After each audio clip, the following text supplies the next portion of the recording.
Bonjour à tous, ici Piero San Giorgio, aujourd'hui avec notre ami Charles Sana. Charles, bonjour.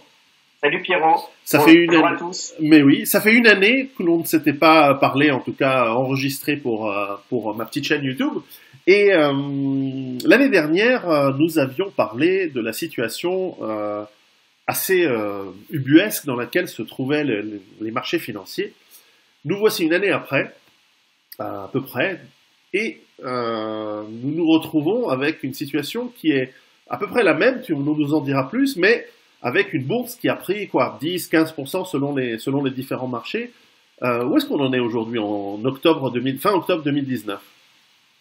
Eh bien écoute Pierrot, tu en es au même point, c'est-à-dire qu'en fait on est en lévitation généralisée surtout.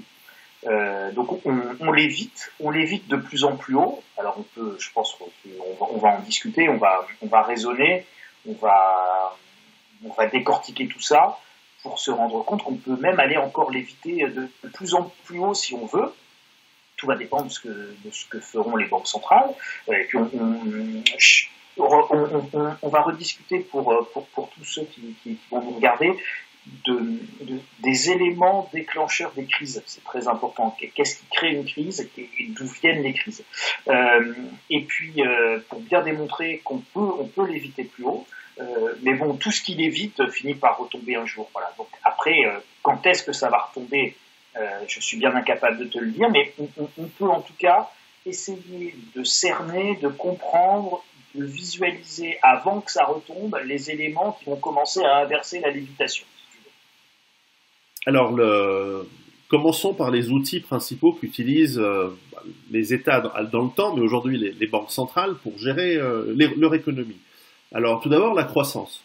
Est-ce que nous sommes toujours dans une croissance? Est-ce que nous sommes dans une croissance imaginaire, fausse? Est-ce que l'économie est en train de générer de la richesse? Alors pour moi, non. Aujourd'hui, l'économie, elle génère pas de la richesse, elle génère de la production de bidule. Au mieux, elle génère de la production de bidule et de la production de machin, acheté pas cher, produit grâce à une débauche d'énergie qui est pas chère. Cette débauche d'énergie qui est pas chère, elle est pas chère uniquement parce que, on fait de la fausse monnaie et on paye le dollar, tu sais, c'est le pétrodollar, etc. Mais bon, c'est parce qu'on fait de la fausse monnaie et qu'on a les moyens de casser la figure à ceux qui produisent du pétrole qu'ils continuent à nous le vendre en se faisant payer en dollars pas cher. Et quand tu as Donald Trump qui dit par exemple aux Européens je voudrais que vous soyez amenés à payer le vrai coût de votre défense, il parle pas de la défense, on a des petits soldats américains qui vous protègent de l'ogre russe. Oui, ça c'est des conneries, personne n'y croit, ça c'est pour amuser la galerie. Quand il dit ça, Donald Trump, il explique qu'on est en train de faire des rapines dans les pays du Moyen-Orient, en Libye, en Irak, qu'est-ce qu'on est allé en Syrie, qu'est-ce qu'on est allé faire? On est allé voler le pétrole. On est allé voler le pétrole par la force, et et quand on ne le vole pas par la force, les autres ont suffisamment peur pour nous le vendre à pas cher contre des dollars qu'on imprime en temps réel ou des euros qu'on imprime en temps réel. Donc nous bénéficions en réalité d'une énergie qui n'est pas à sa juste valeur pour produire nos bidules. Donc ça, c'est un premier élément pour répondre à ta vraie croissance ou fausse croissance. Le deuxième élément, c'est un endettement, c'est la question et le sujet de l'endettement. C'est-à-dire qu'à partir du moment où tu regardes l'augmentation du PIB américain sur l'année fiscale 2018-2019, donc je rappelle à nos téléspectateurs que l'année fiscale aux États-Unis, c'est 1er octobre, 30 septembre. Donc, entre guillemets, ils clôturent leur exercice au 30 septembre. Donc, sur 1er octobre 2018 au 30 septembre 2019, c'est sur l'année fiscale 400 milliards de PIB en plus aux États-Unis avec leur taux de croissance. C'est l'équivalent de 400 milliards de PIB. Mais au même moment, le déficit américain, qui a provoqué la crise du repo là, aux États-Unis, du marché interbancaire, qui n'est pas fini, qui continue parce qu'il n'y a pas assez de liquidités, le déficit budgétaire américain, c'est 1200 milliards.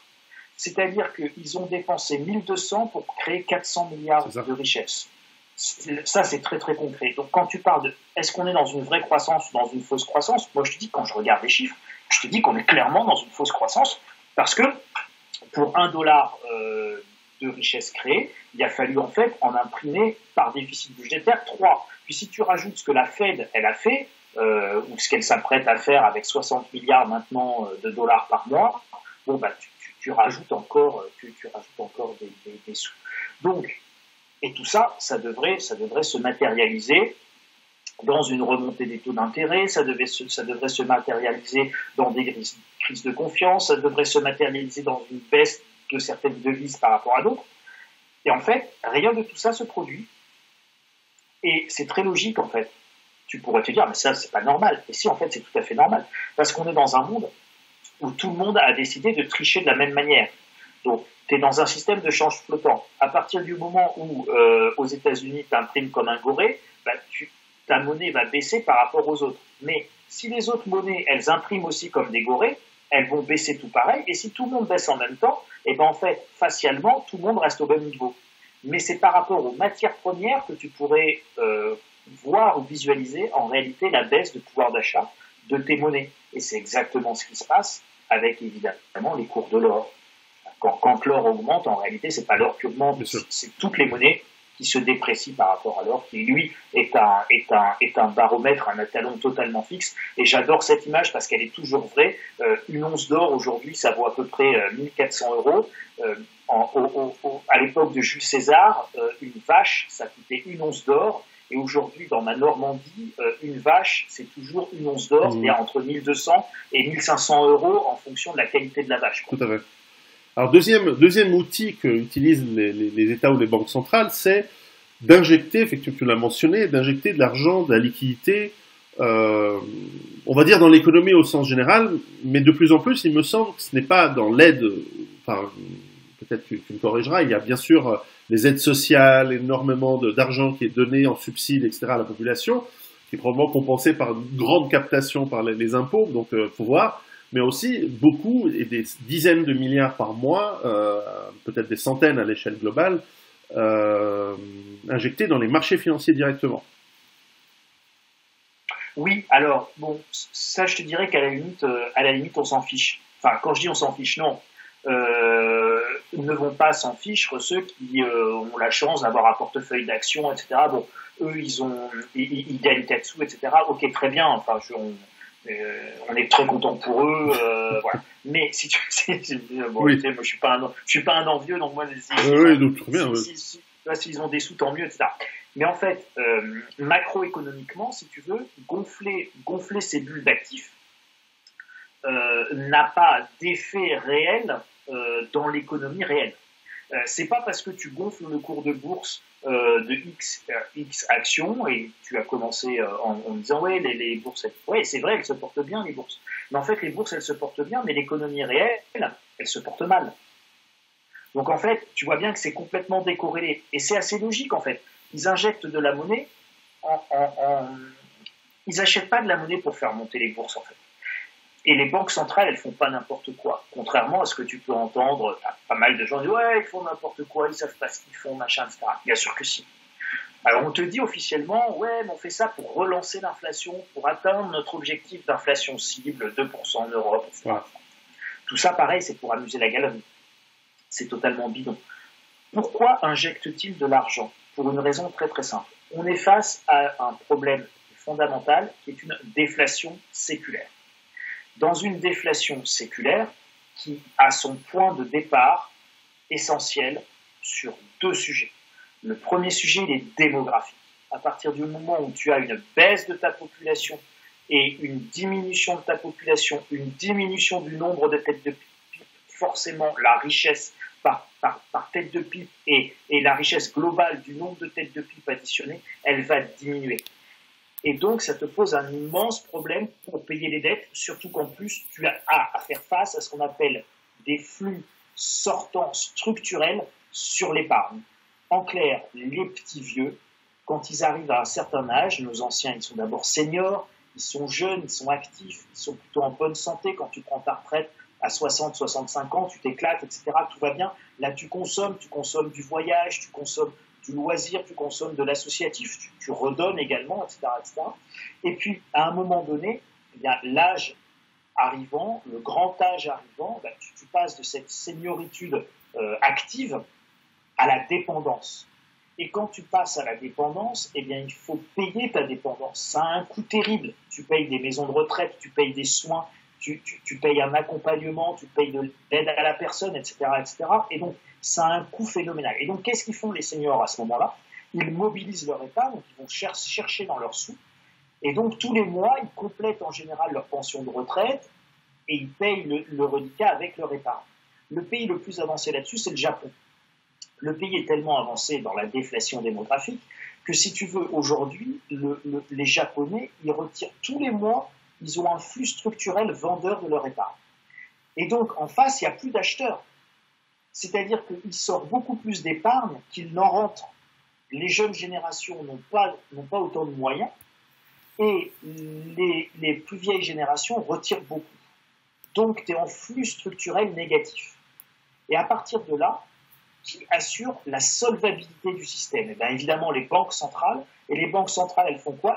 C'est elles qui rachètent et qui se mettent en racheteurs de dernier ressort de tous ces actifs. Et donc, au Japon, il faut que tu aies bien en tête que 40% du Nikkei, il est détenu par la banque centrale japonaise. Tout à fait. D'accord? Plus de 40% de l'indice japonais. C'est considérable. Et donc, ça, c'est la prochaine étape. Et donc, dans un contexte comme ça, Pierrot, tes cours de bourse, ils peuvent l'éviter encore longtemps, puisque la Banque centrale, elle imprime des billets et elle achète les actions. Elle achète les actions, elle achète les obligations, elle fait baisser les taux d'intérêt en territoire négatif. Eh bien, écoute, on peut l'éviter encore et encore et encore. Mais en réalité, les banques centrales, et retenez tous bien ça, et là, je parle pas à toi, je parle à tout le monde, mais les banques centrales, elles ne cherchent pas à relancer l'inflation. Elles cherchent à assurer la solvabilité généralisée du système et à éviter l'insolvabilité généralisée du système. Elles n'ont pas le choix, parce que si elles arrêtent, le système se grippe, explose, et toi et moi, on est bien placés pour savoir, toi, par tes aspects, toute la réflexion que tu as pu avoir sur la survie du système, et puis moi, sur tous les sujets économiques, nous sommes bien placés pour savoir qu'un effondrement est une situation assez désagréable à vivre. Donc, comme c'est assez désagréable à vivre, et que ceux qui nous dirigent, a priori, sont assez malades, mais pas totalement tarés, ils cherchent, semble-t-il, par les faits jusqu'à présent, à éviter cet effondrement brutal, total, généralisé. Et donc, ils sont obligés d'injecter. Donc, je t'annonce un truc, c'est que ça va continuer. Ça va continuer.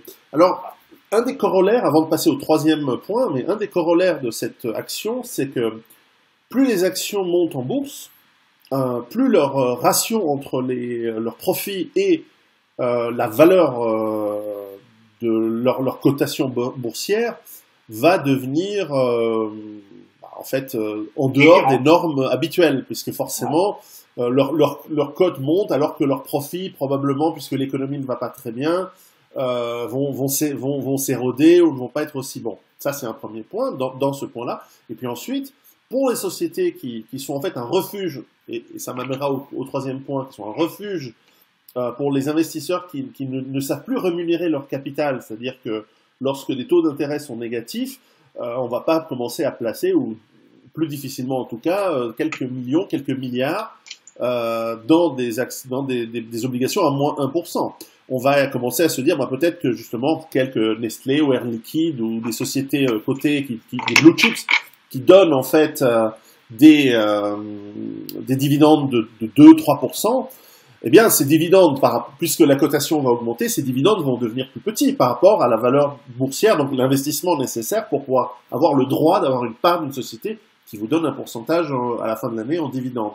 Et donc en fait on se retrouve, alors c'est toujours mieux que du moins 1, mais on se retrouve en tant qu'investisseur, alors certes de voir une plus-value augmenter, certes qu'elle soit meilleure la valeur qui augmente, certes avoir un retour sous forme de dividende en pourcentage meilleur que du moins 1, mais enfin, on se retrouve à cet échappatoire, et puis, allez, je vais te dire la conclusion où je voulais en venir dans ces 3 points, le troisième point étant, les taux d'intérêt sont de plus en plus négatifs, et à long terme, ce n'est pas les négatifs à 6 mois, c'est négatif à 30 ans. La question, c'est, celui qui a de l'argent aujourd'hui, où est-ce qu'il peut fuir avec cet argent? Bon, tu as posé 3 questions. Je me suis permis de les noter parce que sinon après je peux perdre les fils. Donc, La première, tu as parlé de ce qu'on appelle le PER, le Price Earning Ratio. C'est en réalité, donc bon, on va faire simple, mais c'est le prix de ton action par rapport à ce qu'elle rapporte, en gros. Et donc, tu me dis, bah, Charles, les actions, elles montent, elles vont aller jusqu'où comme ça? Moi, je te dis qu'elles vont aller très très haut et qu'elles peuvent en fait encore aller très très haut. Et c'était ce que je disais dans mes stratégies il y a déjà plus d'un an d'ailleurs. Je dis, attention, il va y avoir un crack. On avait eu un crack, une grosse correction, et on avait eu une grosse correction au mois d'octobre qui était tout à fait prévisible. On en parlera si tu veux. Et puis bah, maintenant, c'est reparti et c'était tout à fait prévisible aussi et ça va continuer. C'est pour ça que tu me fais penser à revenir sur les indicateurs de crise. Ça, c'est très important que tout le monde les ait bien en tête. Donc, tes actions, elles peuvent monter pour une simple et bonne raison. C'est que dans un monde de taux d'intérêt négatif, quel que soit le prix de ton action, à partir du moment où elle verse un rendement positif, même si ton action monte jusqu'au ciel, ton rendement, même s'il tend vers zéro, restera toujours positif. Donc, ce sera toujours mieux qu'effectivement un taux négatif. Je vous prends un exemple. Aujourd'hui, mon action vaut 200 euros. Elle verse 4 euros de dividendes, c'est-à-dire 2%. D'accord? Elle vaut 200 euros, 2% de 200 euros, ça fait 4 euros de dividendes. Cette année, l'action double, elle vaut 400 euros. Elle verse toujours 4 euros de dividendes. Elle verse toujours donc 1% de dividendes, mais positif. D'accord? Et on peut encore doubler. Elle vaut 800 euros et elle verse toujours 4 euros de dividendes. Donc effectivement, le taux du dividende il diminue et il tend vers zéro, mais le dividende en lui-même est toujours positif, avec ces 4 euros. Donc c'est toujours mieux qu'effectivement, comme tu le disais, du taux négatif. Ça veut dire quoi? Ça veut dire qu'en réalité, aujourd'hui, les actions se comportent comme des obligations et s'apprécient en réalité par rapport à leur, non plus par rapport à leurs gains, mais par rapport à leurs dividendes qui sont toujours positifs par rapport à des taux négatifs qui, eux, deviennent de plus en plus négatifs.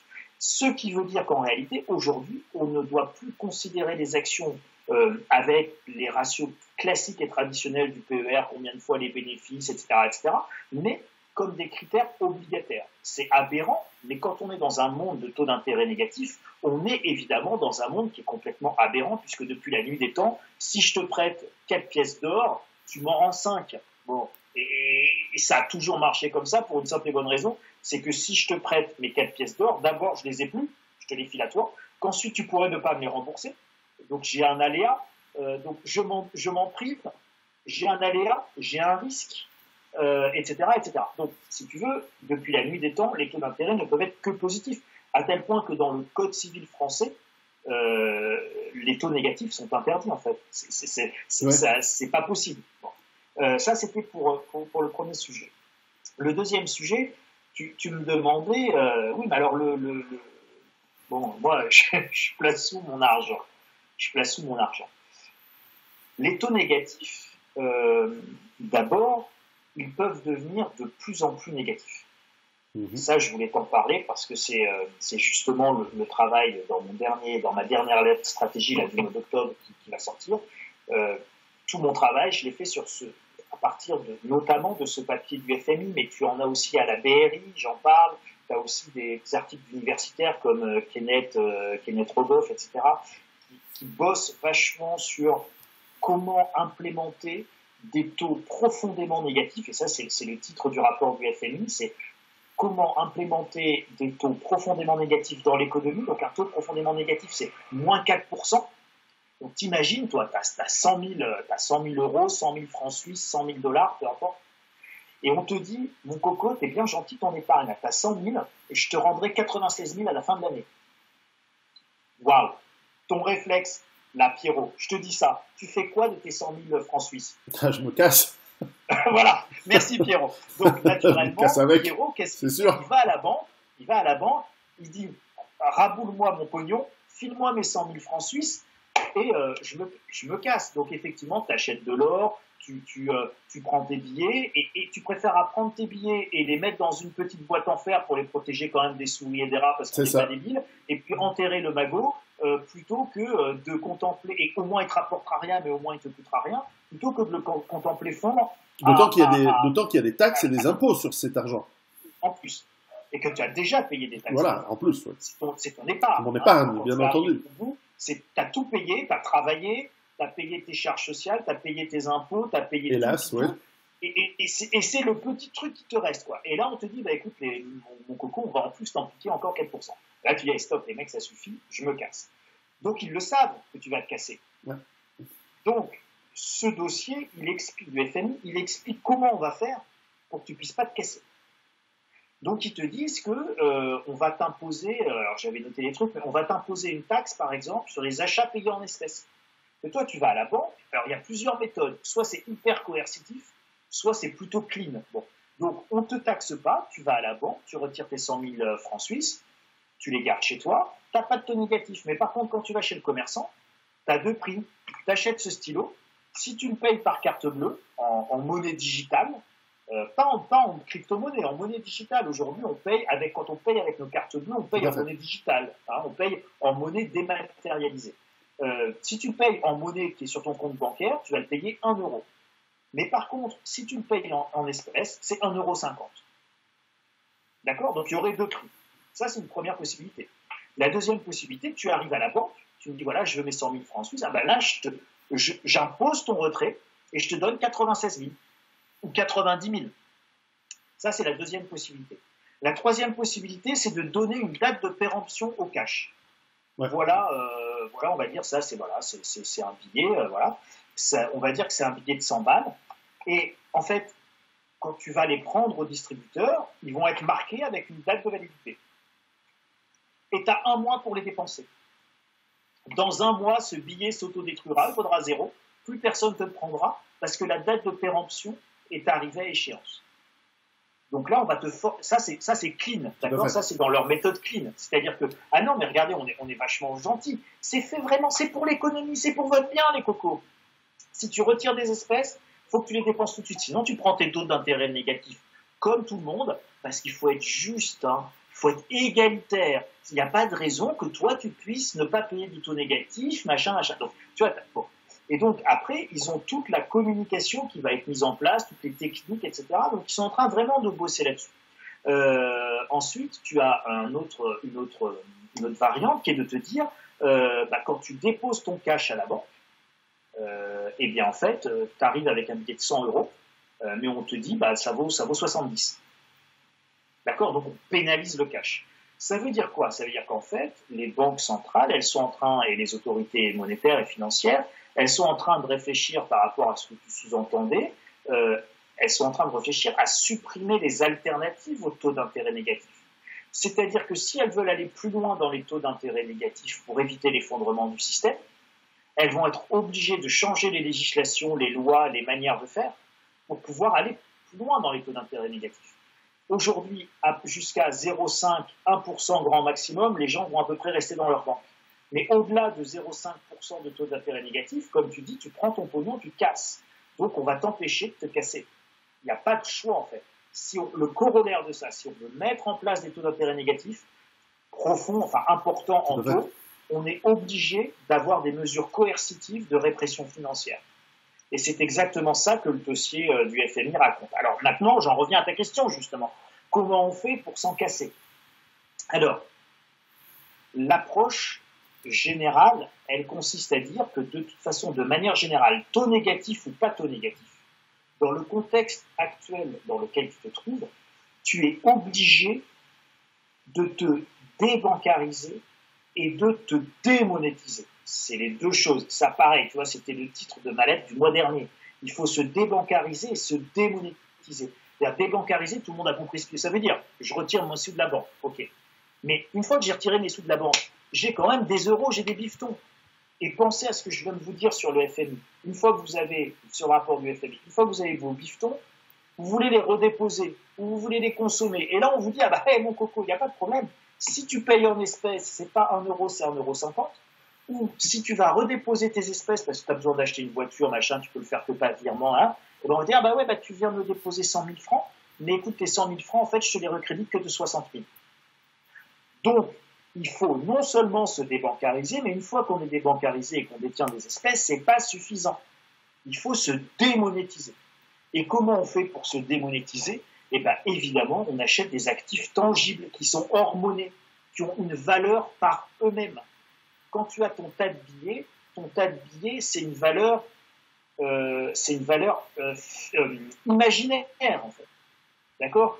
On dit qu'un billet de 100 francs suisses, il vaut 100 francs suisses parce qu'on y croit. Ouais.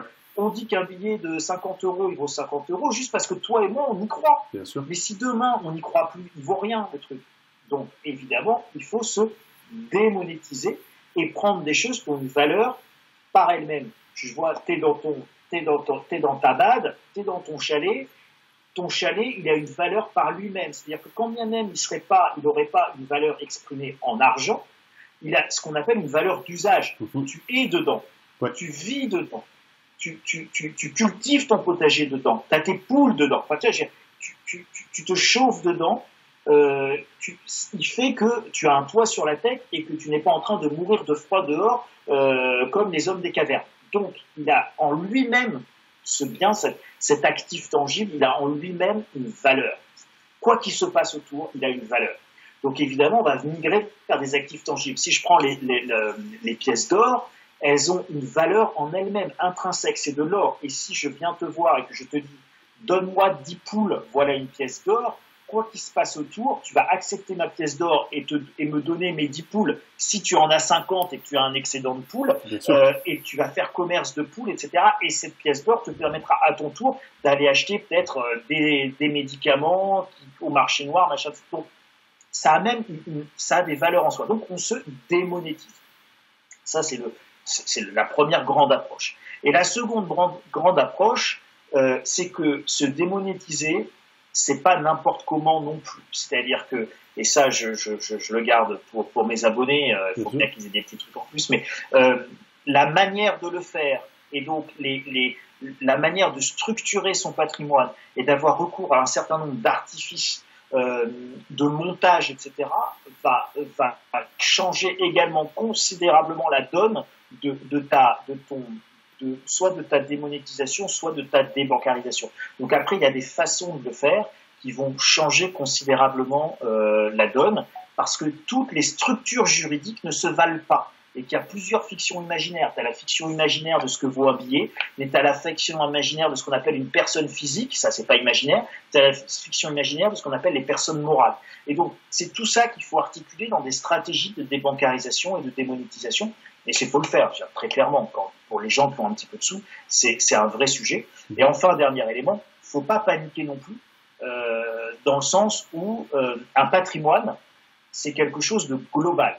C'est-à-dire que tu me parlais tout à l'heure de très bonnes actions, Air Liquide ou Nestlé. Bon, tu peux acheter du Air Liquide, tu peux acheter du Nestlé. Nestlé, ils vendent de la bouffe tous les jours. Air Liquide, ils vendent du gaz tous les jours, que les gens qu'il y ait une crise financière ou pas. Enfin voilà, ils vendent des trucs très très précis, très très particuliers. Bon, c'est comme ça.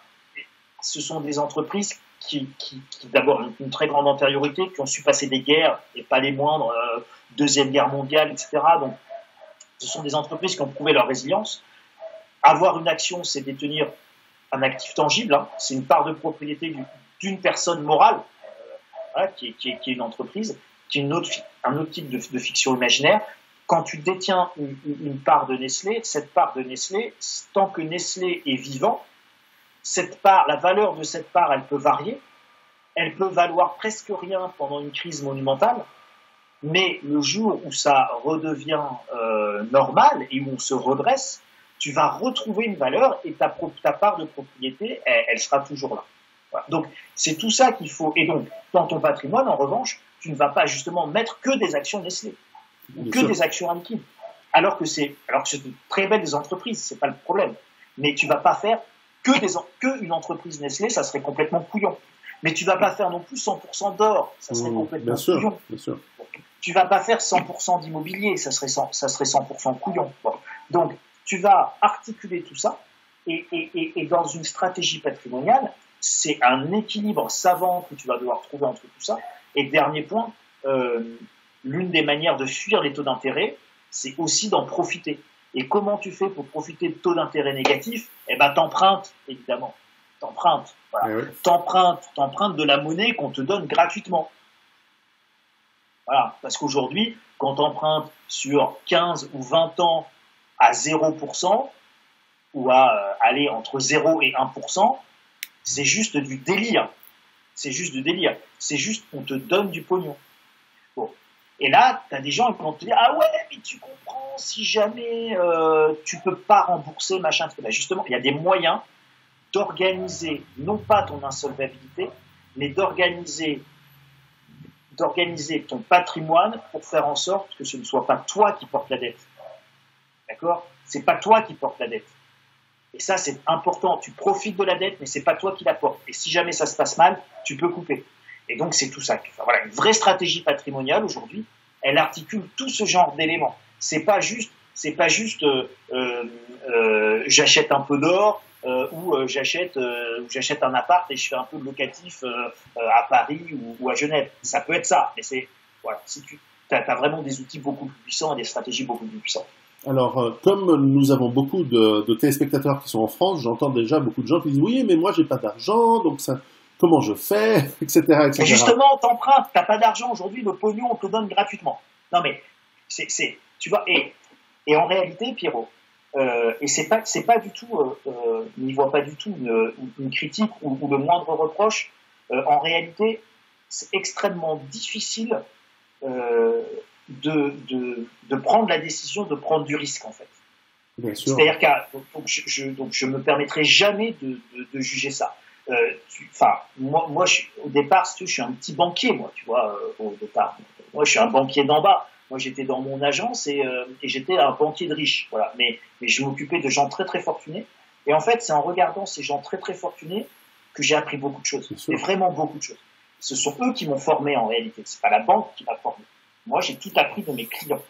Et qu'en plus, tu es gentil avec tes clients, tu es disponible et que tu t'intéresses à ce qu'ils font, en général, ils te le rendent au centuple, notamment en t'expliquant comment ils font, en t'expliquant leurs schémas, leurs approches, comment ils ont fait, pourquoi ils ont réussi, etc. Et donc, quand tu écoutes ça, petit à petit, et ben, en fait, ça t'alimente et ça t'enrichit grandement. Et donc, à un moment donné, parce que tu les as vus faire, concrètement, réellement dans la vraie vie, moi si tu veux, c'est pas du pipeau, tu vois, c'est pas des youtubeurs qui m'expliquent qu'ils gagnent des fortunes. Moi je les ai vus, j'avais leur compte en banque. Oui, je connais. Je voyais un gars qui rentrait dans mon bureau, il avait rien. Il disait voilà, je vais créer une société, faites-moi un compte de dépôt de capital. Puis 4 ans après, on remplissait les fiches ISF les déclarations ISF ensemble, tu vois, donc l'impôt sur la fortune à l'époque. Ouais. Et moi, je les ai vus grandir, faire. Donc, j'ai appris d'eux. Fondamentalement, j'ai appris d'eux. Et le plus dur, en réalité, c'est à un moment donné, c'est tout simplement de te lancer. C'est que ça, en fait. La réalité, c'est que ça. Et donc, les gens qui nous écoutent, ils vont dire, ouais, mais ils vont chercher toutes les excuses, en fait, pour pas se lancer. Et je critique pas. Parce que moi, il m'a fallu 20 ans pour me lancer. Donc, si tu veux, je vais pas aller faire la leçon à qui que ce soit. Mais en réalité, au fond du fond, le vrai sujet, c'est est-ce que tu vas te lancer ou pas. Et en plus, on est dans un contexte qui est hyper anxiogène et qui fait vachement peur. C'est vrai. Et t'imagines là, ça fait hyper peur. On est en train de parler de faillite, d'insolvabilité, de machin. Et là, tu dis aux gens, ouais, mais les gars, allez-y, lancez-vous, empruntez. Et le mec, il te regarde, t'es malade. Pourquoi tu veux que j'emprunte ? Ils ont raison. Rationnellement, ils ont raison. Mais en revanche, économiquement, ils ont totalement tort. Parce que qu'est-ce qui va se passer au bout du compte ? Je vais te dire, les dettes, elles seront jamais payées. Les dettes, elles seront jamais payées. Non, c'est clair. Voilà. La question, c'est de savoir comment on va pas les payer. La question, elle est juste là. Donc, quand on vous propose du pognon gratuit, vous dites, ok, je prends le mec. Déjà, on devrait tous dire, filément, tu prends du pognon gratuit et t'achètes un appartement. Aujourd'hui, un appartement, ça rapporte rien. On va dire, ouais, mais t'as la fiscalité, t'as machin, t'as truc. Mais si t'as 4 sous, que tu gagnes 2 000 euros par mois, je sais, tout le monde ne gagne pas 2 000 euros par mois, mais si tu gagnes 2 000 euros par mois, que tu as 200 ou 300 euros d'épargne par mois, que tu peux emprunter 50, 100 000, 150 000 euros, ça te coûte 600 balles par mois. Si tu as 300 de capacité d'épargne, et si en face tu peux mettre un loyer de 800, aujourd'hui tu peux te créer un actif qui globalement va rien te coûter avec l'effet de levier de l'emprunt. Et là, tu te dis, bah ouais, je devrais le faire. Ouais, mais j'ai peur de le faire. Ouais. Et je vais te dire, bah ouais, je te comprends. Tu vas me dire, ouais, mais je vais peut-être perdre mon boulot. Regarde tous les licenciements. Et donc, en fait, le truc, il est juste là. Les solutions, elles existent. C'est juste qu'après, il faut avoir le courage de prendre le risque de les mettre en place. Et ça, c'est une décision qui appartient à chacun. C'est sûr. Et que personne n'a à juger chez l'autre, parce que chaque situation est différente, chaque histoire de vie est différente, chaque situation familiale est différente. Ouais. Et tu peux dire, ouais, mais attends, moi, je suis le seul salaire de la famille, je dois faire vivre ma femme et mes 3 gosses. Bah écoute Pierrot, écoute Charles, t'es bien gentil, mais j'ai pas envie de prendre de risque. Je dis là, non, maintenant. Et oh, respect. Je veux dire, occupe-toi de ta femme et de tes enfants, respect. Mais à ce moment-là, te torture pas, quoi. Accepte le taux d'intérêt négatif. Tu seras tarté, tu pourras pas en profiter. C'est pas grave, c'est un choix. Et ce choix-là, il est aussi respectable que le choix de dire je prends un risque et peut-être je vais me casser la gueule. Parce qu'effectivement, toi comme moi, on ne connaît pas les modalités qui nous permettront de ne pas rembourser les dettes d'ici 10 ou 20 ans. Rappelons que pour un petit cours d'histoire, tu le connais sans doute mieux que moi, mais lorsque la bourse a été inventée, les premières bourses ont été inventées aux Pays-Bas, c'était pour financer les expéditions commerciales maritimes. Et que ceux qui avaient investi dans la société par action du bon bateau avec le bon capitaine, qui a eu la chance et qui a pu atteindre les Indes sains et saufs et revenir, ont fait fortune. Mais ceux qui ont investi dans la société du bateau qui a coulé en route, en revanche, ils ont perdu leur investissement. Donc c'est sûr que le risque peut payer beaucoup.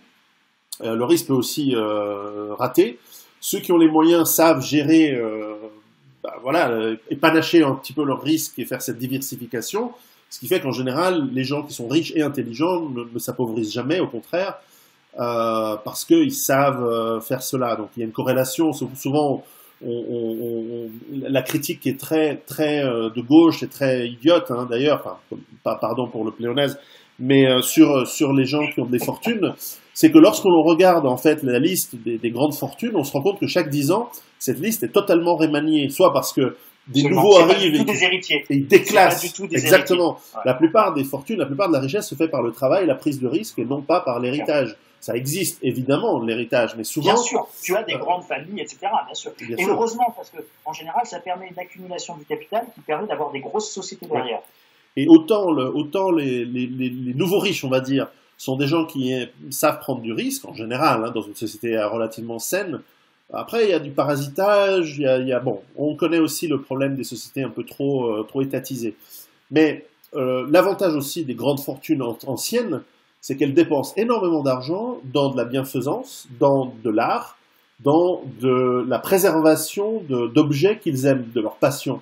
Et donc, s'il n'y avait pas des vieilles fortunes, il n'y aurait probablement pas des collections d'art dans les grands musées, il n'y aurait probablement pas de choses qui amènent aussi du bonheur dans la vie, même à tout un chacun. Parce qu'aller au Louvre, le Louvre c'est un mauvais exemple, mais quand on va dans certains musées où il y a des expositions de collections privées pendant un certain temps, ça nous amène du bonheur si on apprécie l'art, etc. Donc il ne faut pas sous-estimer aussi ça. Mais, c'était ma petite parenthèse pro-riche.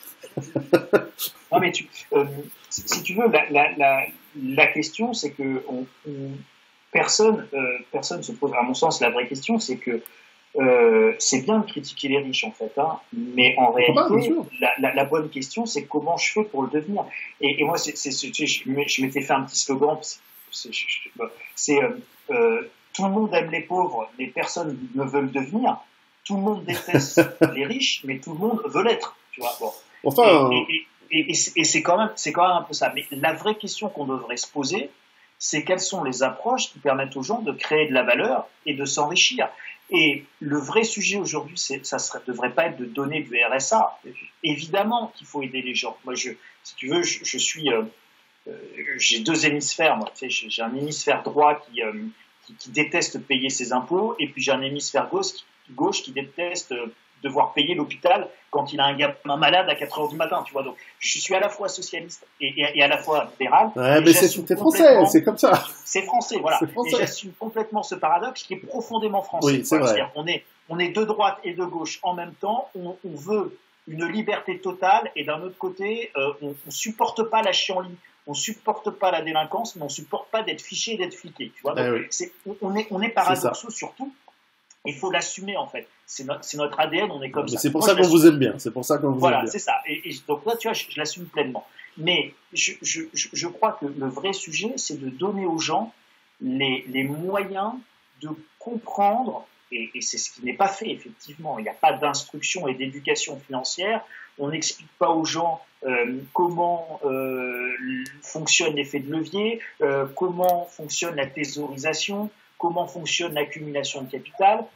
Et puis, si tu veux, tu files, et on parlait tout à l'heure des héritiers, tu files 100 000 euros à 3 frangins, t'en as un, il va transformer les 100 000 euros en 2 millions, un autre, il n'en fera pas grand-chose, et le troisième, il va tout craquer et tout bouffer en bagnole et en picole. Bon, ça, c'est la vie. C'est ça. Et donc, des pauvres, t'en auras toujours, parce qu'il y a des gens qui font des mauvais choix. Mauvais choix. Bon. Ensuite, tu as des gens qui ne font pas de choix du tout, et qui subissent. Et ensuite, et pour l'écrasante majorité des gens, c'est ni l'un ni l'autre, ils font pas des mauvais choix parce qu'ils sont juste nuls, c'est qu'en fait, ils n'ont pas reçu les bonnes informations et la bonne formation. Et j'en sais quelque chose, parce que moi, je considère que je n'ai pas reçu la bonne formation et les bonnes informations, et que ça a été l'une des grandes chances de ma vie, qui a été d'être mis sur le chemin de gens que j'ai pu voir faire. Ouais. Voilà, donc si tu veux, quand tu vois des gens constituer du patrimoine, prendre des risques, se lancer, etc., etc., et la manière dont ils maîtrisent le risque, parce qu'en réalité, la question, elle est là, c'est comment tu fais pour prendre du risque et le maîtriser. Je te donne un exemple. En France, quand tu crées une entreprise, si jamais tu as après des dettes, ça t'entraîne des dettes, on peut venir te saisir ta maison. D'accord ? Tu étais propriétaire avec ta femme et tes enfants, et on vient te saisir ta maison parce que tu comprends, tu as fait des dettes mais de bonne foi, si tu veux. Tu t'es juste planté, quoi. D'accord ? Ouais. T'as merdé, d'accord, t'as merdé. Mais tu t'es juste planté en tant que patron de boîte. Ok. Et on vient te saisir ta maison. Tu te rends compte, le truc. Et ça se produit tous les jours en France. Bien sûr. Et ça se produit de moins en moins parce que tu as un gars qui s'appelle Dutreil, ministre à une époque, qui a fait la loi Dutreil, et qui a fait beaucoup de choses, et donc notamment ce qu'on appelle une déclaration d'insaisissabilité de ta maison principale. Tu n'as pas le droit de déclarer insaisissable tout le reste, mais ta maison, elle est sanctuarisée en fait. D'accord. Mais ça, pour ça, il faut que tu ailles faire une déclaration au greffe.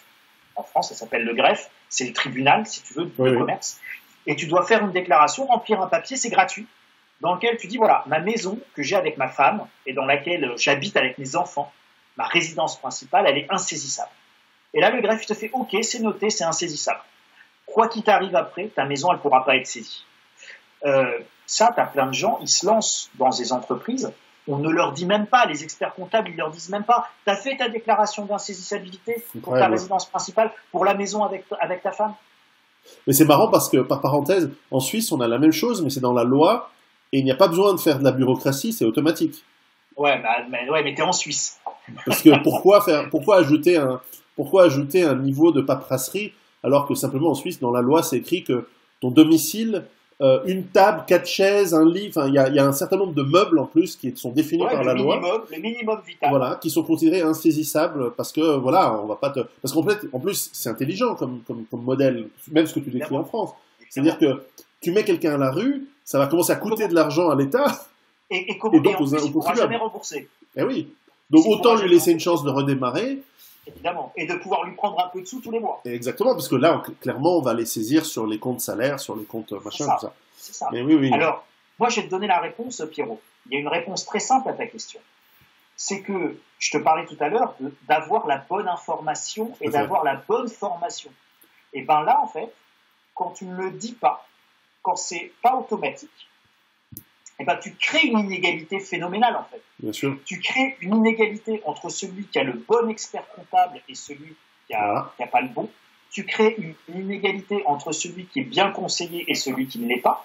Et tu crées une inégalité entre ceux qui ont été mal formés, l'écrasante majorité des gens, et ceux qui sont très bien formés. Et tu vois, et quand je te dis que la base, en fait, c'est l'information, c'est la connaissance et c'est le savoir, on en revient là. Et le système français est là-dessus d'un cynisme et d'une méchanceté en réalité que les gens ne soupçonnent pas, parce que l'écrasante majorité de mes concitoyens croient vivre encore dans un pays égalitaire, parce que tous les jours on les bassine avec l'égalité. Mais en fait, va voir la médecine dans ma campagne. Il nous faut, ma femme, elle a eu un problème à un moment donné, elle avait un problème cardiaque et elle avait en permanence son cœur qui battait à 130 pulsations minutes, même au repos, je ne sais pas si tu te rends compte. Bon, on lui dit, allez voir un cardiologue, on lui dit 1 an d'attente. Oui, bah ça c'est la médecine socialiste, ça c'est clair. Un an d'attente. Comme au Canada. Effectivement, on est tous égaux, mais elle serait morte avant. Bien sûr. Ben oui, donc, évidemment, on a terminé à l'hôpital. Et là, à l'hôpital, ils ont trouvé ce qu'elle avait, et qui était en fait pas le cœur, et qui était un dérèglement hyper grave de la thyroïde, tu vois. Bon, bon et si tu veux, elle aurait pas tenu 1 an, quoi. Bien sûr. Elle aurait pas tenu 1 an. Donc, il n'y a pas d'égalité. Il n'y a pas d'égalité. Et si tu payes, tu as des soins. Si tu payes avec des dépassements d'honoraires, tu vas être pris tout de suite. Et si tu as les moyens de payer ton dépassement d'honoraires, ça se passe très bien. Et si tu n'as pas les moyens, tu prends la file d'attente.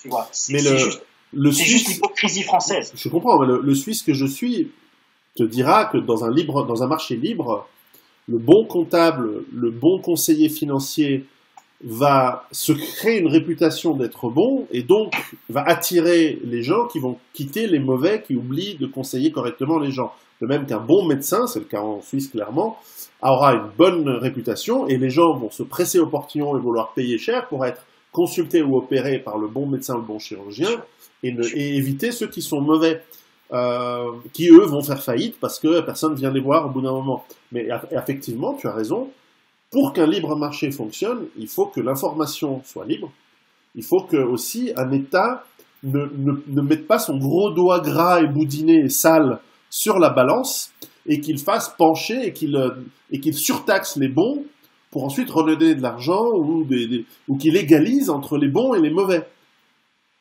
Et ça, l'État, plus il se retire, en fait, ça c'est la version évidemment suisse ultra-libérale dans laquelle je suis né, dans laquelle je me sens comme un poisson dans l'eau, donc ce n'est pas la version bolchevique évidemment. Et plus je vois un marché où l'État commence à faire de la paperasse, à rendre complexes les choses, plus ça rend opaque cette information et ça rend la chose très compliquée avec en plus des terminologies, voilà, c'est une complexité mécanique et pour les gens qui ensuite sont perdus. Enfin bon, c'est ma vision. Non, mais ouais, alors bon, moi, j'ai une vision plus socialiste que toi, Pierrot. C'est comme ça, mais on t'aime bien quand même. Personne n'est parfait. Mais non, si tu veux, moi je suis très attaché à cette sécurité sociale universelle, si tu veux, où effectivement que tu sois pauvre, riche, petit, sans grade, manant, gueux, tu as le droit d'être soigné parce que ta vie, sur le principe, si tu veux, ta vie, elle vaut autant que n'importe quelle vie. Et ça, pour moi, c'est un principe humaniste qui est fondamental. En revanche, là où est fondamental et, à mon sens, non négociable. Mais là où je vais te rejoindre, c'est sur cette histoire de complexité et sur cette histoire d'information libre. Donc déjà, moi, ce que je ne supporte pas, c'est le mensonge. Et c'est de faire croire aux gens des choses qui ne sont pas vraies. Parce qu'en fait, il n'y a rien de gratuit. Que tu sois dans un monde bolchevique, communiste, ou dans un monde libéral, la réalité, c'est qu'il n'y a rien de gratuit. Les soins, ils ne sont pas gratuits. Les soins, je te dis, ouais, on ne me demande rien à la sortie de l'hôpital à 4 heures avec mon gamin ou avec ma femme. Mais le truc, la réalité, c'est que tu le payes dans tes impôts. Donc, ce n'est pas gratuit. Tu le payes, évidemment. Ça, c'est le premier élément. Donc, il faut donner la vraie information. Il ne faut pas dire aux gens, c'est gratuit, c'est pas cher. Ou tu le payes par l'endettement du pays, qui signifie la soumission de ton pays à quelqu'un d'autre. Tu le payes. À un moment, on est d'accord. Okay. Tu le payes par la dette, tu le payes par tes impôts, tu le payes par tes impôts décalés, c'est-à-dire la dette, c'est de l'impôt décalé que tu ne veux pas prendre aujourd'hui, mais à un moment donné, tu vas passer à la caisse. Donc, on est bien d'accord. Tu le payes et ça, il ne faut pas mentir aux gens.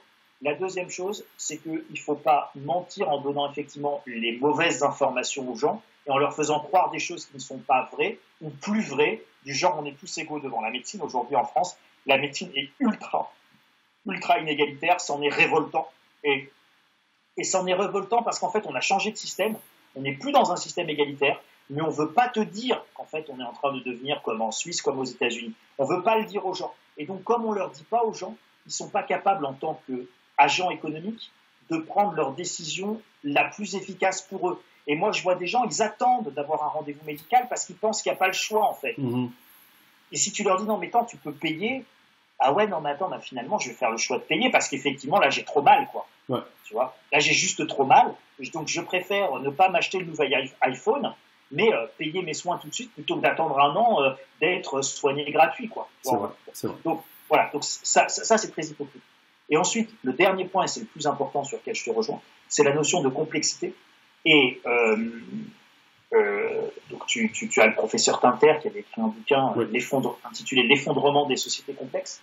Et tu as Diamond qui a écrit Collapse, comment tout peut s'effondrer, l'américain, et qui lui disait, je trouve que c'est très juste, l'effondrement, c'est la simplification rapide d'une société complexe. C'est très, très bien résumé. C'est extrêmement bien résumé, et que effectivement, quand tu es dans des piles de serfa de documents, regarde, les bannettes à la con là, tu vois, où t'es dans le grenier, j'ai plus de bannettes et de papier qu'autre chose, et donc t'es obligé, tu passes ton temps à gérer de la paperasse totalement inutile. Attends, on est encore à te demander des trucs en 4 exemplaires. Enfin, tu vois, t'es au moment de la dématérialisation, mais il faut faire les CERFA en 4 exemplaires, en 5 exemplaires. Enfin, c'est un enfer. Et donc, effectivement, à un moment donné, tout devient tellement complexe que ça devient un frein à la croissance. Et ça s'appelle les barrières à l'entrée. C'est-à-dire que comment aujourd'hui tu fais pour créer un hôtel ? Tu as envie de créer un hôtel. Il va falloir que tu respectes les normes d'accessibilité, les normes anti-incendie, les normes d'évacuation, les normes d'habitabilité, les normes d'isolation, les normes d'extraction des fumées, les normes de changement d'air, les normes, si tu veux, je te dis, c'est pas impossible, c'est pas ça, c'est pas impossible. Mais pour réussir à te créer ton hôtel et à respecter tout ça, tu vas devoir, et on vit dans un monde de n'experts. Vous avez qu'à prendre un expert, monsieur. Donc j'appelle ça les n'experts avec un N majuscule, tu vois. Donc tu prends un expert comptable, tu prends un expert fiscal, tu prends un expert architecte, tu prends un expert de l'accessibilité, tu prends un expert de la sécurité incendie, tu prends un expert et puis tu fais la liste, et donc ça augmente évidemment le coût, puisque tout est expert et facture des honoraires, comme eux-mêmes ils ont des charges importantes, ils facturent des honoraires importants, etc. Et donc, en fait, ton hôtel, là où il pourrait coûter 1 million, il va t'en coûter 5. Ouais. Et donc, tu sais quoi, tu vas pas le faire. Ben non. Parce que le nombre de clients que tu dois avoir pour rentabiliser un hôtel à 1 million ou rentabiliser un hôtel à 5, le même, c'est pas le même. Et donc, il y a plein de projets qui vont pas voir le jour à cause de la complexité. Et donc, ce n'est pas du tout le seul paramètre. Non, bien entendu, mais c'est tout à fait vrai. Parce que là, on ne parle pas des matières premières, des ressources, du pétrole, de l'énergie, etc. Mais en attendant, tu viens freiner, évidemment, la croissance et la création d'emplois. C'est très, très clair. Alors, l'année dernière, tu avais pronostiqué 2019 en étant une année où, effectivement, bien qu'il y avait un risque de crash, tu avais pronostiqué une année financière, économique et en bourse qui correspond à celle que nous avons vécue, donc bravo. Comment tu pronostiquerais, en sachant que c'est un exercice toujours périlleux et difficile, ouais, mais qui est rigolo. Mais qui est sympa, comment tu pronostiques 2020 ? On est dans une année... 2020, c'est mythique, enfin, c'est comme 2001, il y a... 2020, le nombre de films qui se sont passés dans notre enfance, qu'on a vu quand on était gamin, qui se passaient en 2020, où on allait sur la Lune, dans l'espace, etc. Bon, c'est un peu décevant la réalité, mais comment tu pronostiquerais 2020 ? Alors d'abord, je veux faire un petit retour en arrière. Et là, je vais te parler justement des indicateurs de crise. L'année dernière, le point clé, c'était, tous les téléspectateurs pourront aller regarder Alerte au crack sur mon site Misso, machin, etc., pourront retrouver tous les articles. Je mettrai le lien de ton site, comme d'habitude, sous la vidéo. Abonnez-vous à la newsletter de Charles, elle est vraiment très bien. Merci Pierrot, c'est gentil. Et donc, là, si tu veux, le truc, c'est que, en fait, en indicateur de crise, tu as le prix du pétrole et les taux d'intérêt. Oui. D'accord ? Prix du pétrole, taux d'intérêt. L'année dernière, au mois de septembre, 2018, la Réserve fédérale, donc la Banque centrale américaine, elle en était à son 4e relèvement de taux, et donc on arrivait à 3%. Évidemment, c'était le seuil d'insolvabilité, le seuil d'insupportabilité pour l'économie. Une économie qui est surendettée, elle ne peut pas supporter des taux d'intérêt élevés. Donc évidemment, ça se mettait à couiner. Et il arrive un moment, quand tu augmentes les taux d'intérêt, bah, regarde ce dont on a parlé sur l'action Nestlé tout à l'heure, ou sur l'action de 200 €, 400 €. Mais ouais, mais à partir du moment où tu proposes des obligations, un taux d'intérêt à 3% ou à 4% sans risque, ça devient bah là, tu concurrentiel. laisses tomber les actions et tu vas évidemment acheter de l'obligataire. Bon. Donc c'est évidemment ce qui s'était passé et c'était évidemment prévisible. Et donc, de la même manière, il était prévisible, et je l'ai toujours dit, et c'est pour ça que je t'avais dit qu'il se passerait trop grand-chose en fait en 2019, que la Fed ne pourrait pas normaliser ses taux. Ouais. Elle ne pourrait pas normaliser sa politique monétaire. Qu'elle ne pourrait pas faire deux choses. La première chose, c'est monter les taux d'intérêt. Moi, j'ai toujours dit que c'était pas possible, que c'était un mensonge, que c'était de la manipulation et de la communication. Et j'ai toujours dit qu'elle ne pourrait pas faire le tapering, c'est-à-dire la réduction de son bilan, parce qu'elle ne peut pas retirer la liquidité et l'argent. Et donc, elle a tenté de faire ces deux choses. Et on a eu quoi? On a eu le petit crack qu'il y a eu en octobre, novembre, décembre 2018, catastrophique. Très, et donc, la Fed, elle a dit, OK, on arrête, on baisse les taux. Exact. Et donc, ça a été. Et donc, les mecs, ils ont fait volte-face tout de suite. Ça, c'est la première chose. Et la deuxième chose, le tapering, ils ont continué à le faire jusqu'à maintenant. Donc, ils ont réduit très progressivement, ils ont rebaissé les taux, mais ils ont continué à réduire le bilan de la Fed. C'est-à-dire que la Fed a essayé de ne plus racheter d'actifs sur le marché. Et on est arrivé au mois de septembre 2019, et on a eu la crise du repo. C'est-à-dire que le marché il était complètement à sec de liquidité et que sans intervention de la Fed, il n'y a plus personne pour acheter les obligations. C'est ça. Il n'y a plus personne. Et donc la Fed, elle a été obligée d'injecter 100 milliards par jour pour boucher les trous. Et là maintenant, c'est 60 milliards par mois de rachat d'actifs officiels, machin, etc. Donc ce que j'avais dit, c'est produit. Pourquoi? Parce que c'était du bon sens. Ouais. Moi, j'ai parié sur le mensonge. Le pari était bon, l'analyse était bonne. Donc, qu'est-ce qui va se passer maintenant par extrapolation sur 2019? Il y a très peu de chances que nous connaissions une crise majeure. Pourquoi? Parce que les crises, elles proviennent de quoi? Elles proviennent de l'insolvabilité d'un acteur économique. D'accord? Et cette insolvabilité, elle est provoquée par quoi? Elle est provoquée par le prix de l'argent. Si l'argent est gratuit, si l'argent est de plus en plus négatif, il n'y aura pas d'insolvabilité généralisée. Tu auras quelques faillites. Regarde, il y a eu la faillite de Thomas Cook. Bon, ok, tu as eu le bordel pendant 15 jours, il a fallu rapatrier du monde, tu avais 600 000 touristes coincés à droite et à gauche. Bon, mais tu vois, finalement, ça s'est fait. Ça n'a pas été un choc systémique, ça a été impressionnant, mais ça n'a pas été un choc systémique pour l'économie. C'est clair. Donc, tant que l'argent est gratuit, il n'y a pas d'insolvabilité. C'est ça qu'il faut surveiller. En revanche, il peut y avoir des accidents. Et les crises, elles proviennent soit des insolvabilités liées aux hausses des taux, et à partir du moment où les banques centrales font en sorte que les taux ne montent pas, il n'y a pas a priori de risque d'insolvabilité. Mais en revanche, après, il y a des risques d'accident. Et j'ai écrit un article, les gens pourront regarder, il faut chercher les monstres cachés. C'est le mot-clé monstre caché pour retrouver l'article. Et je dis, les crises, elles peuvent aussi provenir de certains monstres cachés. C'est quoi un monstre caché? C'est Lehman Brothers. C'est quoi un monstre caché? Enron ou des gens comme ça. Ouais, absolument. C'est Enron que tu n'as pas vu venir. C'est quoi un monstre caché? C'est les subprimes. Ouais. D'accord? Les subprimes qu'on croyait sûrs, machin, etc. Sauf que si les subprimes sont un monstre caché, le monstre caché, il pète uniquement parce que les taux d'intérêt montent. C'est ça. Mais oui. D'accord? Si les taux d'intérêt n'étaient pas montés, les crédits à taux variable des Américains les plus fragiles n'auraient pas explosé et ils n'auraient pas été insolvables.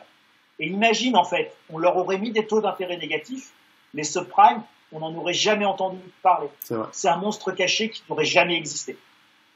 D'accord? Ouais. Et donc, l'immense différence entre le monde de 2008, 2007, 2008, on va dire qu'il y a 10 ans, et le monde d'aujourd'hui, c'est que dans le monde il y a 10 ans, on avait des politiques monétaires qui étaient prévisibles et traditionnelles. Dès que j'avais des bulles qui montaient, j'augmentais mes taux d'intérêt pour faire péter les bulles, d'accord? Donc la crise des subprimes, elle est volontaire, hein. Elle est volontaire, elle n'est pas arrivée par hasard, hein. Les mecs à la Fed, ils ont dit j'augmente les taux. Ils ont augmenté les taux à partir de 2005. Ils ont augmenté en 2005, en 2006 et en 2007. Qu'est-ce que ça fait? Les mecs, ils étaient insolvables, insolvabilité, ça a pété. Mais c'est volontaire de la part de la Fed. À partir du moment où tu montes tes taux, tu crées de l'insolvabilité, tu fais péter les bulles. Les banques centrales, elles ont toujours fait ça. Elles ont choisi les crises, en fait. Elles ont choisi le moment des crises. Aujourd'hui, elles ont choisi de ne plus créer de crise. Pourquoi? Parce que si on en crée une, en fait, on risque de ne pas la maîtriser.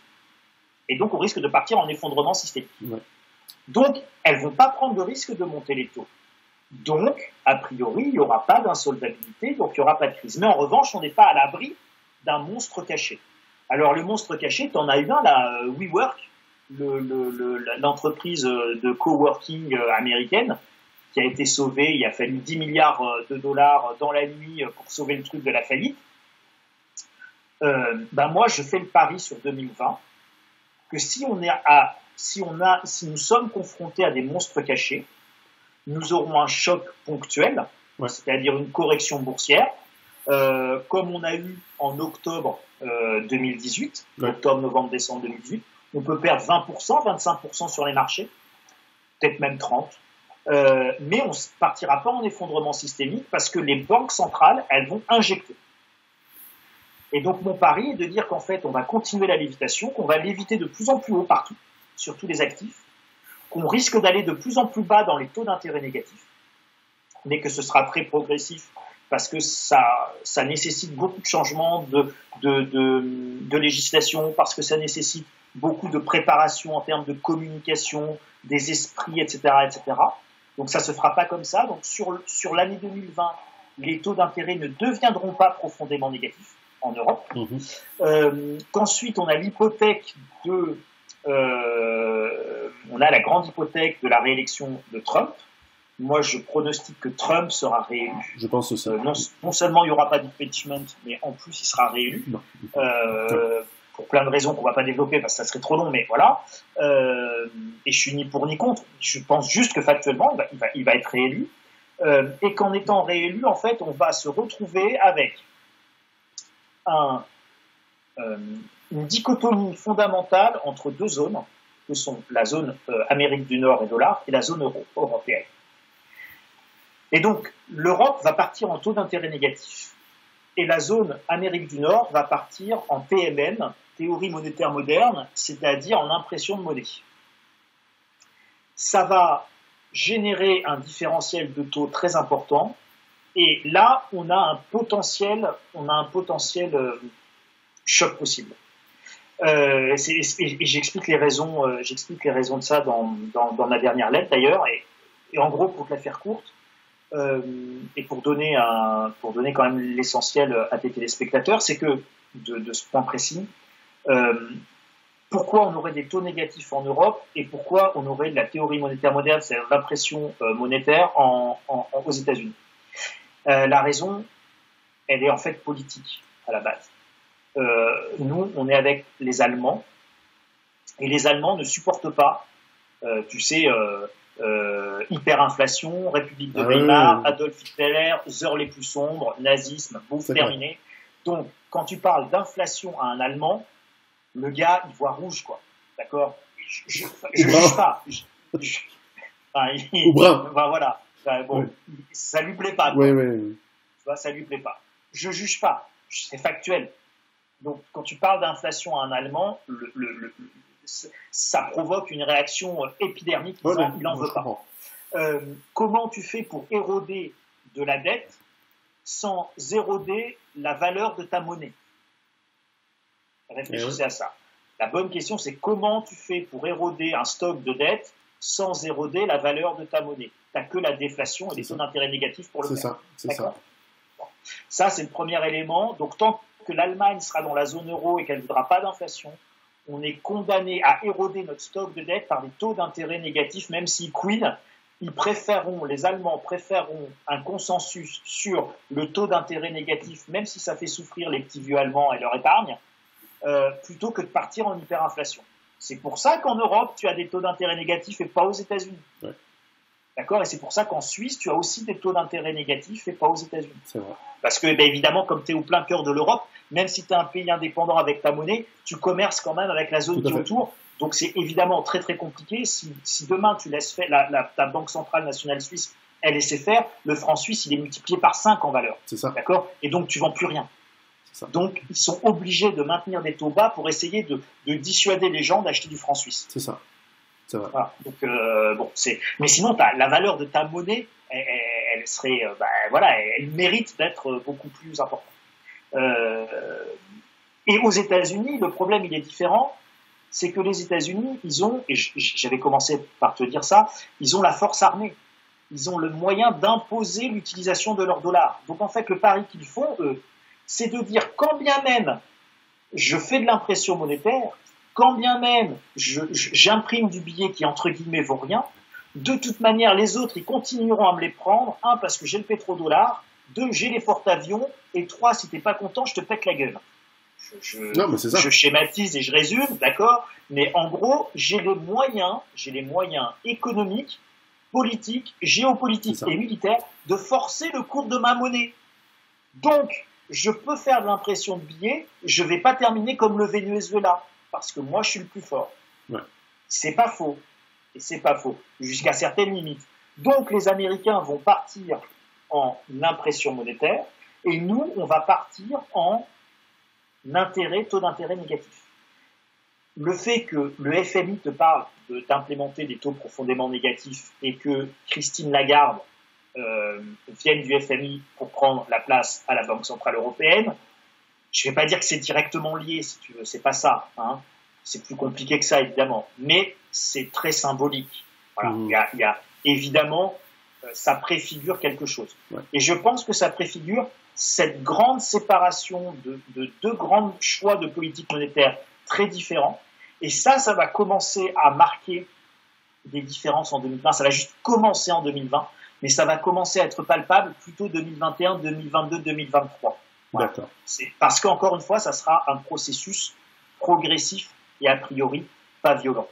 Donc, 2020, pour répondre à ta question, 2020, on devrait sensiblement rester, à mon avis, sur une année relativement calme. On a un aspect de récession qui devrait arriver, c'est-à-dire que la croissance mondiale, elle est vraiment en train, déjà qu'elle n'était pas terrible et que c'était une fausse croissance pour répondre à ta question de départ, mais enfin cette fausse croissance, elle a de plus en plus de mal même à exister. Va peut-être voir la Chine passer sous les 6% et nous annoncer 5 quelque chose de croissance, soit cette année, soit l'année prochaine. Ouais. Ils sont déjà en réalité à 5 quelque chose. Mmh.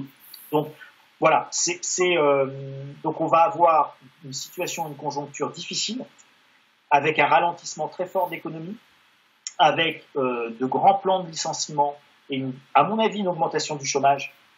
Ça commence en Allemagne, où tu as de grands plans de licenciement qui sont annoncés là, vraiment toutes les semaines. C'est des charrettes partout dans l'industrie automobile. Donc je pense qu'il va y avoir un gros coup de frein et un gros coup de mou. Mais il n'y aura pas d'insolvabilité parce que les banques centrales vont faire en sorte qu'il n'y ait pas d'insolvabilité. Donc elles vont soutenir pour éviter qu'on ait un monstre caché qui déclenche un effondrement incontrôlé. Le corollaire de ça, et je vais conclure là-dessus, Pierrot, c'est que on est en train de remplacer les crises économiques et les crises financières régulières, d'accord, cycliques, par un cycle de lévitation qui va être de plus en plus important. On va monter de plus en plus haut. Et en fait, ça ne se réglera pas par une crise économique, ça se réglera par une crise monétaire. Monétaire, oui. Voilà. Et donc, là, en fait, on a cassé les cycles économiques. Les cycles économiques n'existent plus. Et à mon sens, ils n'existeront plus par injection, jusqu'au jour où on va avoir un énorme problème sur les monnaies, raison pour laquelle on doit débancariser et démonétiser dans la limite du raisonnable, évidemment, et d'un patrimoine qui soit conçu de manière sioux, quoi.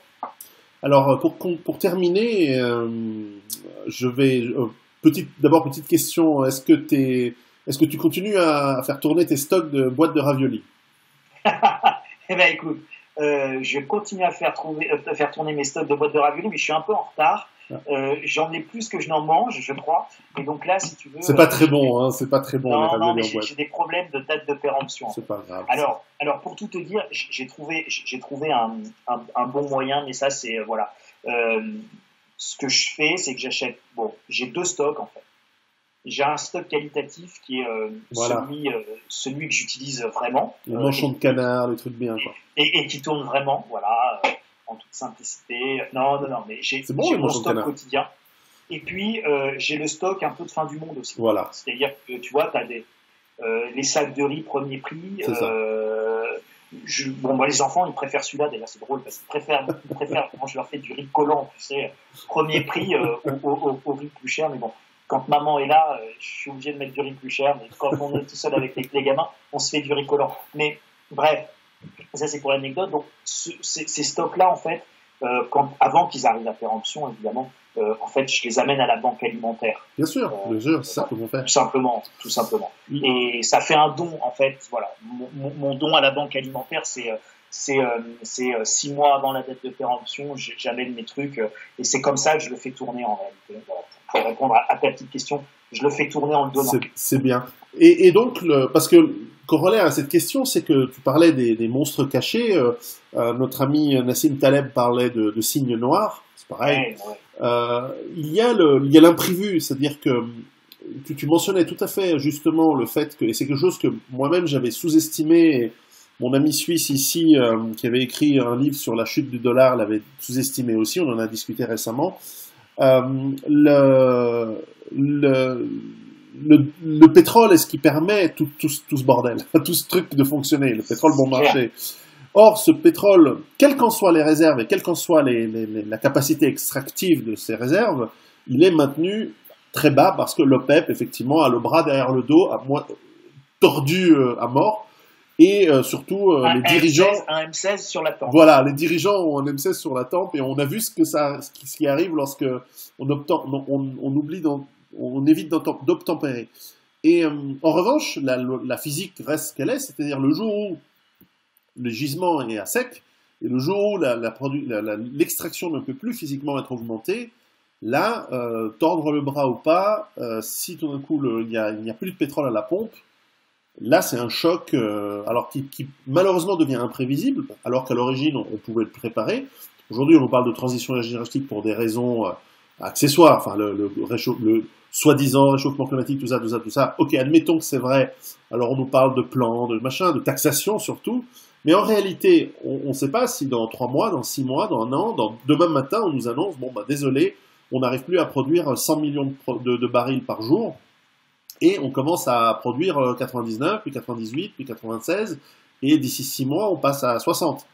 Et là, les taux d'intérêt, les machins, effectivement, l'impact sur l'économie réelle, il est gigantesque. Alors évidemment, là, ça demande la boule de cristal, mais si un événement comme ça arrive, on passe sur les stocks de raviolis, et puis on se dit tant pis pour le reste, ou alors, est-ce que là, on devra faire un autre entretien dans quelques mois et creuser la question. Donc, du point de vue financier, du point de vue économique et financier. On pourrait creuser la question et ça serait une super idée de vidéo et je pense que ça plairait à beaucoup de monde. C'est parce que c'est un sujet passionnant et que c'est un vrai sujet. Et que sur ce sujet-là, t'entends vraiment tout et n'importe quoi. C'est-à-dire que je peux te démontrer qu'il n'y a plus de pétrole, mais je peux te démontrer aussi qu'on n'a pas de problème de pétrole, en gros. Oui, je sais. C'est vrai. Donc, en fait, on va dire qu'on est dans un monde VICA, VICA étant volatile, incertain, complexe et ambigu.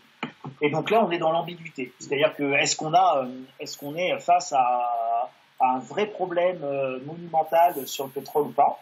Alors, moi, dans un monde VICA, ce que je cherche, donc volatile, incertain, ambigu et complexe, enfin complexe et ambigu, c'est une grille de militaire, hein. Et toi, il faut que tu prennes tes décisions d'allocation d'actifs ou de choix personnels, en fait, dans un contexte fondamentalement incertain.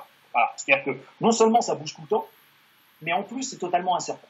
Et pourtant, il faut que tu décides et que tu prennes des décisions qui vont peut-être marquer tes 20 ou 30 prochaines années. Donc moi, qu'est-ce que je fais? Je guette, je cherche, j'analyse les signaux faibles. Et j'essaye de faire des liens. D'ailleurs, on dit que l'intelligence, donc l'intelligence, c'est le renseignement, aussi en américain, intelligence service, mais intelligence service, c'est intelligare en latin, et c'est faire des liens. Tout à fait. C'est pas avoir un gros QI, les cocos, c'est faire des liens. Tu peux avoir un super QI, si tu fais pas les liens, t'es le dernier des cons, en fait. Enfin, c'est souvent corrélé, mais bon, je suis d'accord, bien sûr. Non, on est d'accord, mais je veux dire, à un moment donné, il faut exploiter tes informations et être capable de les mettre en lien. Tout à fait. Et en fait, moi, mon boulot d'analyste, c'est ça, si tu veux. Dans mes lettres stratégies, dans mes articles, qu'est-ce que je fais? J'essaye de faire des liens entre des informations, de décrypter ça, de faire des hypothèses, des scénarios, etc., etc. Et donc, à partir de ça, si tu veux, ça te permet d'aller nourrir la réflexion du plus grand nombre. Donc, sur le pétrole, on a des signaux faibles. Premier signal faible. Donc, moi, je dis pas qu'il y en a ou qu'il y en a pas. D'accord? À la limite, je m'en fous. Je m'en fiche, en fait. C'est pas mon problème, c'est pas mon propos. Mon propos, c'est que je regarde les signaux faibles. Qu'est-ce que je vois? Je vois qu'aujourd'hui, Total investit dans les énergies renouvelables, pas dans les nouveaux champs de pétrole, dans les énergies renouvelables. C'est factuel. Bien sûr. Moi, je suis ni pour ni contre. C'est le premier signal faible. C'est Total, si tu veux. Enfin, tu vois, c'est notre compagnie pétrolière. Ils sont allés faire la guerre en Libye, on a bombardé Kadhafi, on est allé voler ses champs de pétrole, et aujourd'hui, donc la guerre en Libye, elle a été menée par les Anglais et les Français avec des bombes américaines. Ouais. Les bombes étaient américaines parce qu'il fallait que BP puisse payer 20 milliards de dollars de pénalité après l'accident terrible dans le golfe du Mexique de Deepwater Horizon, le truc de BP, la plateforme offshore de BP. Et pour nous, il fallait que Total ait des gisements parce qu'il fallait bien qu'on ait du pétrole pour faire tourner nos bagnoles. Donc, on est allé bombarder Kadhafi alors qu'on recevait en grande pompe 2 ans avant, avec des bombes payées par les Américains, mais lancées d'avions britanniques et français. Et aujourd'hui, le pétrole libyen, c'est réparti à 50% entre BP et Total. Je dis ça, je dis rien. Donc, aller chercher du pétrole, on est prêt à tout pour aller chercher du pétrole. Et pourtant, Total investit dans les énergies renouvelables. Je dis ça, je dis rien, mais premier signal faible. Deuxième signal faible, tout le monde pourra taper sur Internet vision2030.com, vision2030.com, et vous allez tomber sur le site saoudien qui vous dit qu'en 2030, ils n'ont plus une goutte de pétrole à vendre et qu'il faut qu'ils trouvent autre chose, parce que sinon, ils vont redevenir des bédouins pousseurs de chèvres dans le désert, et ça, apparemment, ça les excite pas trop. Donc, ils ont envie de faire autre chose, les Saoudiens. Donc, voilà, ils ont lancé Vision 2030, machin, l'ouverture de l'Arabie Saoudite, les femmes qui se mettent à conduire, etc., etc., l'Arabie Saoudite qui va devenir un hub touristique, blablabla. Enfin, voilà, regardez Vision 2030. C'est vrai. Tout est expliqué. Tout à fait. Avec eux, ils font leur transition aussi. Bon. Ensuite, donc un autre signal faible. Bon. Encore un autre signal faible, c'est que en France, on vous a dit les chaudières au fioul, c'est terminé. D'accord ? Donc les chaudières au fioul pour chauffer ta maison, en 2025, c'est fini. Résultat des courses, aujourd'hui, plus personne n'achète de chaudière au fioul. Ça laisse le temps aux gens d'anticiper. Et quand tu achètes une maison qui a une chaudière au fioul, tu dis au vendeur, t'es bien gentil, mon garçon, mais t'as une chaudière au fioul, faut la retirer, faut retirer la cuve, faut retirer la chaudière, faut mettre un truc au gaz ou un truc au bois. Ça va me coûter une blinde, donc c'est 10 000 € de moins que j'achète ta maison. C'est ça. Et donc, les prix s'ajustent, machin, mais c'est très bien. Mais ça, c'est un signal faible énorme. Oui. Pourquoi ? Et laisser tomber le coût de la pollution des petits oiseaux qui chantent et de la petite hirondelle à qui il faut faire un air pur. On s'en fout. T'as Lubrizol qui flambe, on n'évacue pas la population, tout le monde étouffe, il s'en branle. Donc, si tu veux, la transition et l'écologie, ça, c'est pour vendre au petit peuple une propagande, un storytelling, une histoire à laquelle on adhère, et donc les gens ils trouvent ça bien, et comme on trouve ça bien, on le fait. Mais la réalité, c'est qu'on est en train d'expliquer aux gens qu'il va falloir qu'il se passe de pétrole. D'accord ? Et donc on leur dit arrêtez d'acheter des bagnoles thermiques, achetez des voitures électriques. Et donc qu'est-ce qui se passe en Allemagne ? Et on va reboucler avec la récession. La récession en Allemagne, elle est essentiellement le fait aujourd'hui de l'industrie automobile, qui est en train de s'effondrer. Et en fait, elle s'effondre pas tant parce que les gens ils achètent plus de bagnoles, qu'ils achètent plus de bagnoles parce qu'on leur dit de plus le faire. Ben oui.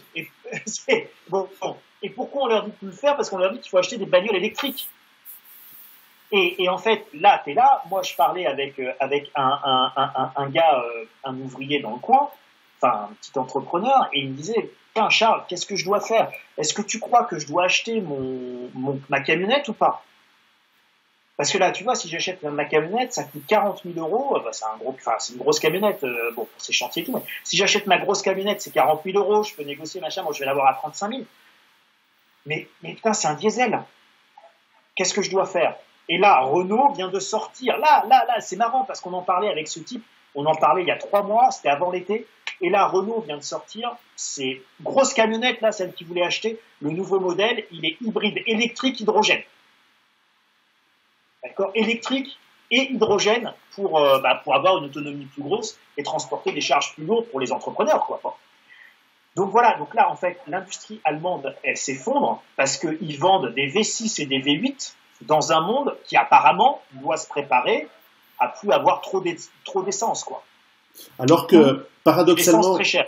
paradoxalement aux États-Unis, Ford et je sais plus quel autre, je crois que c'est Chrysler ou je sais plus quel autre groupe, en tout cas Ford l'a annoncé, il laisse tomber la gamme des sédans, tu sais, les voitures de taille moyenne, on va dire, parce que tout le monde achète des pick-up. Ouais. Ou alors, complètement à l'opposé, effectivement, de l'hybride Toyota ou autre. Non, mais attends, là, Pierrot, je te dis pas ce que les gens ont envie d'acheter, parce que tu viens en France, les gens aujourd'hui, ils achètent, t'as le Ranger de Ford. C'est ça. Ford Ranger. Dans ma campagne, les mecs, dès qu'ils ont 4 sous, ils s'achètent tous un Ford Ranger. Oui. Et cela dit, il est très beau. Oui. Bon, après, pour le garer, c'est difficile, mais oui. Ouais, mais bon, moi, par chez moi, dans ma campagne normande, si tu veux, on n'a pas de problème de place. Mais en revanche, tu vas à Paris, ils ont soit plus de bagnoles, soit des petites bagnoles, et ça devient un enfer d'avoir des voitures. En fait, on criminalise la possession de voitures dans les grandes villes. C'est vrai. Donc, tu réduis considérablement, évidemment, le marché de la voiture. Mais si tu demandais aux gens ce qu'ils veulent comme bagnole, ils veulent aujourd'hui des faux 4x4, là, comment on appelle, des SUV, pardon. C'est ça, oui. Aujourd'hui, les gens, ils achètent des SUV et ils achètent des Ford Ranger et des pick-up comme aux États-Unis. Ça, c'est ce dont les gens ont envie. Ouais. Après, tu as ceux qui s'achètent des belles bagnoles, genre Audi, Merco, machin, etc. Parce que quand tu as un peu réussi, globalement, les gens, ils ont envie de se faire plaisir et ils s'achètent une belle allemande. Et une belle bagnole, c'est une bagnole allemande, tu vois. Ouais. Donc voilà. Et ça, c'est ce dont les gens ont envie. Et aujourd'hui, on est en train de leur tordre le cou entre les radars, la répression sur la route, la répression de la pollution, les vignettes, les malus automobiles, les malus. Alors maintenant, tu as la malus sur la pollution et tu as la malus sur le poids de la bagnole. Oui. C'est-à-dire que toutes les voitures de plus de 1300 kilos, elles vont avoir un malus. Alors moi, je me suis précipité pour regarder le poids de ma Dacia. C'est bon. C'est bon. avec ma Dacia, j'ai pas de malus, tu vois. Bon, mais donc tu vois, c'est un truc de dingue. Donc donc en fait, c'est une transition pour les voitures. Pourquoi on saccage, et tu n'entends rien en Allemagne, tu les entends pas les Allemands râler, d'accord? Tu n'entends pas Merkel dire « Ah non, continuez à acheter beaucoup de voitures allemandes ». Elle dit rien sur les bagnoles allemandes, elle dit rien. Elle laisse les licenciements se faire, elle laisse les constructeurs automobiles plonger. Pourquoi? Parce qu'en fait, c'est une transition, il faut qu'ils s'adaptent, il faut qu'ils passent à l'électrique, à l'hybride, au machin, au truc. Ouais. Et ça remet en cause tout le modèle économique allemand, qui était basé, 50% de l'excédent commercial allemand, c'est les ventes de bagnoles. 50% de l'excédent commercial allemand, c'est les ventes de bagnoles. Une fois qu'ils vont vendre moins de Das Auto, on va être moins emmerdé par les Allemands qui font des leçons à toute l'Europe. Hein. Ça, c'est clair. Tu vois, mais bon, c'est un très grand peuple, je leur fais confiance pour savoir s'adapter. Mais oui. En revanche, tu vois bien qu'en signal faible, ils acceptent le fait de flinguer leur industrie. Alors tu me disais, aux États-Unis, ils achètent des pick-up, a priori, ils s'en fichent un peu de consommer moins. Ouais, mais tu as une très très grosse différence entre les États-Unis et l'Europe. C'est qu'aux États-Unis, ils ont décidé d'exploiter leur gaz de schiste. Oui, c'est clair. Donc en fait, eux, ils n'ont pas de problème à court terme, ils n'ont pas de problème de dépendance énergétique ou pas. Bon, leurs gisements de schiste ont atteint le pic, visiblement. Donc là, ils ont une production qui baisse très très vertigineusement. Ouais, j'ai vu ça, je suis d'accord, mais a priori, ils n'ont pas encore intégré dans les habitudes de consommation, visiblement, c'est vrai. Ouais. Il y a toujours une latence, c'est clair. Ouais, c'est pas. Et puis attends, je crois que là, pour le moment, il n'y a pas eu de prise de conscience. C'est-à-dire que ça fait plusieurs mois que tu as 3-4 mois, effectivement, tu as une baisse vertigineuse de la production des gaz de schiste, mais est-ce que c'est par manque d'investissement, de troublage de nouveaux puits, bon, tu sais que l'industrie des gaz de schiste, j'ai fait une vidéo là-dessus, sur ma chaîne YouTube, mais les gaz de schiste, ils n'ont jamais gagné d'argent. En plus, oui. C'est une industrie qui perd 5 à 6 milliards tous les trimestres. Et donc, c'est subventionné par... Donc eux, ils choisissent le modèle de la planche à billets et du subventionnement d'énergie. Et oui, parce qu'on ne peut pas tordre le bras à l'OPEP et en même temps avoir des prix élevés aux États-Unis, parce que c'est un contresens. Donc, ils sont obligés d'essayer de trouver d'y gagner l'un dans l'autre, mais ils doivent gagner sur un plan, mais subventionner l'autre, parce que sinon, cette industrie, elle fait faillite, elle n'existe plus. Donc, il n'y a pas vraiment de solution. Et attends, autre signal faible, c'est que si les États-Unis, alors moi je me souviens quand j'étais gamin, mais quand j'étais jeune et étudiant, j'avais un prof qui nous avait expliqué ça, j'avais trouvé ses explications fascinantes, je m'en souviens très très bien, ça m'avait vraiment marqué, et il nous avait expliqué, alors les États-Unis ont plein de réserves de pétrole. Attends, ça fait 30 ans de ça que le gars il m'a expliqué ça. Les États-Unis ont plein de réserves de pétrole, et retenez ce que je vais vous dire, parce que ça devrait être un grand signal pour vous. Et il y a 30 ans, quand les États-Unis vont d'abord siphonner le pétrole du monde entier, ouais. Et quand il n'y en aura plus, à ce moment-là, elles utiliseront leur propre pétrole et elles s'en serviront comme monnaie de chantage international et comme outil de leur propre puissance. Peut-être. Et c'est exactement la stratégie de Trump. Et tiens, je te l'enverrai. Je crois que je ne te l'ai pas envoyé. Comprendre l'Amérique de Trump. Et la stratégie de domination de Trump. Parce que la stratégie de domination de Trump, c'est pas juste je fais une guerre commerciale et puis je fais des tweets. Hein. Derrière, oui, il est par hasard, et derrière, il est un peu soutenu par un peu de monde quand même. Oui, il est très intelligent en fait. Faut pas le sous-estimer. C'est longtemps que je le dis, mais on est entièrement d'accord, Pierrot. C'est un type qui est beaucoup plus fin et beaucoup plus intelligent que ce que la propagande. Ce qui fait partie de l'intelligence, de dissimuler sa force. Et évidemment, en fait, il s'en sert comme d'un outil terrible. Faut pas oublier, je dis juste, c'est quelqu'un qui a fait une école d'officier à l'époque, jeune. Tout à fait. Et dans ces écoles d'officiers, on apprend Sun Tzu et on apprend la stratégie orientale. L'art de la guerre, absolument. La stratégie de dissimulation. Non, mais absolument. Et puis bon, il a écrit il y a quelques bouquins, notamment L'art du deal, que je conseille à tout le monde, parce que ça donne une autre vision du garçon et de la trempe du Trump. C'est clair. Ça, c'est autre chose. Et donc, il a une vraie stratégie de domination, où il articule un certain nombre de choses, et donc notamment sa diplomatie du pétrole, et sa diplomatie sa diplomatie de je subventionne le gaz de schiste, je subventionne le pétrole de schiste, et je peux t'alimenter. Mais le problème de l'Europe, c'est qu'évidemment, nous, on n'a pas ça. Et comme on n'a pas ça, on a une transition écologique qui est beaucoup plus violente à faire chez nous, parce qu'il faut, a priori, qu'on se passe de pétrole très rapidement. Et quand on te dit, ça brûle, on n'a pas le temps, 2025, il sera trop tard, en réalité, on te donne la date. Je pense qu'en termes de signal faible, on te donne la date avec l'interdiction des chaudières à fioul, on te donne la date avec la transition que sont en train de faire les constructeurs allemands. On te donne la date avec 2025, notre maison brûle, on n'a pas le temps de regarder ailleurs. C'est clair. Voilà. C'est clair. Donc, je ne sais pas s'il y a assez de pétrole ou pas de pétrole. Je te dis que les signaux faibles, si tu fais les liens entre eux, a priori, ça nous dit plutôt qu'on devrait plus en avoir. Bon, et quand bien même on en aurait, il ne serait pas forcément souhaitable de le brûler en totalité. Parce que ça, c'est encore un autre problème. C'est effectivement, on ne peut pas nier qu'il y a un réchauffement. Je ne vais pas dire le réchauffement, c'est nous, c'est pas nous, c'est nous à 30%, à 20%. Je m'en fiche aussi. J'ai mes opinions là-dessus, mais c'est pas l'objet de la vidéo. Puis, de toute façon, personne ne nous écoutera là-dessus. Voilà. Donc, et puis bon, ça, tout le monde rentre. Bref, c'est compliqué le débat là-dessus, mais en tout état de cause, il y a un dérèglement climatique, il y a des changements climatiques très forts, il y a des évolutions qui se font. On voit bien que quand bien même on n'en serait pas responsable, moi, quand je me mets derrière un pot d'échappement diesel, ça me donne envie de vomir, quoi. Donc, a priori, c'est quand même pas bon pour la santé. Donc, si on peut s'en passer, a priori, c'est mieux. Et si on peut ne pas avoir des pics de pollution qui font que tous nos enfants crèvent de bronchiolite, je pense que ça serait pas mal aussi. Donc, de toute manière, quand bien même on aurait assez de pétrole pour l'éternité et les siècles des siècles, il serait peut-être pas souhaitable de le brûler de la même manière et de nous entretuer à coup de pollution, de CO2, de dioxine et autres produits vachement bons pour l'environnement. De toute façon, nous avons beaucoup de chance en Europe parce que comme nous importons chaque année des millions d'ingénieurs, de physiciens nucléaires et de chercheurs en biologie et en chimie, venant de plein d'endroits du monde qui ont des formations extraordinaires et des gens d'une culture et tout, tout va être sauvé en Europe. Terrible. Je dérape.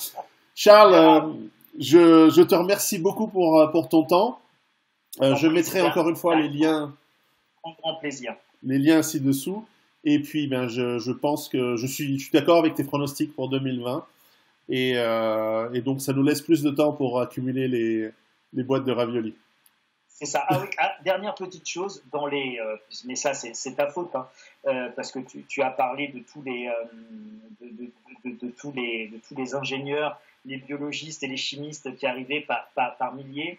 Dans les monstres cachés, et c'en est un, évidemment, les problèmes ethnico-migratoires, évidemment. notamment dans un pays comme la France, on voit bien que les tensions sont extrêmement vives, et c'est très dangereux pour la stabilité, évidemment, des pays.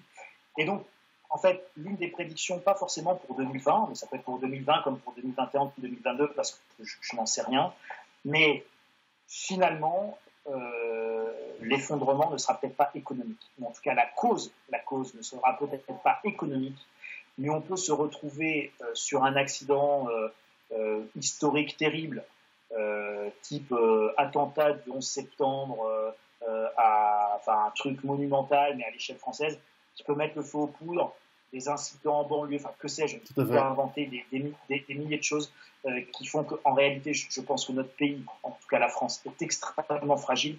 Quoi qu'on en dise, on est quand même une grande économie dans le monde, et si demain la France devait vaciller, ça mettrait un gros désordre en Europe, économiquement, etc. Donc les implications seraient monumentales.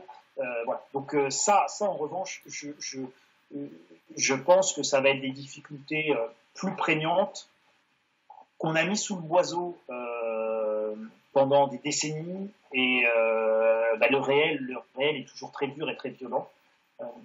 Et donc ce réel, il va nous falloir l'aborder collectivement. Tout à fait. On aura deux manières de l'aborder collectivement.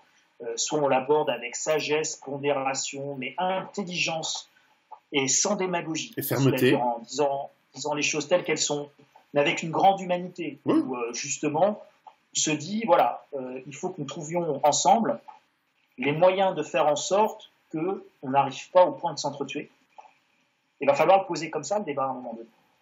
Comment fait-on pour ne pas s'entretuer? Parce que si on continue comme ça, et c'était Gérard Collomb, l'ancien ministre de l'Intérieur, qui l'a dit en partant de la place Beauvau, il a dit aujourd'hui on vit côte à côte, demain on vivra face à face, et ça c'est pas bon comme pronostic. Donc, évidemment, il faut aborder ce sujet, il faut l'aborder avec beaucoup de courage et beaucoup d'humanité, parce que si on ne l'aborde pas avec beaucoup de courage et beaucoup d'humanité, on sait comment ça se termine, et il n'y a pas pire pour une nation que les guerres civiles. C'est clair. Il n'y a pas de cas de pire pour les nations, pour les familles, pour les gens, que les guerres civiles, ou encore mieux affronter un ennemi extérieur, parce que ça évite les déchirements internes.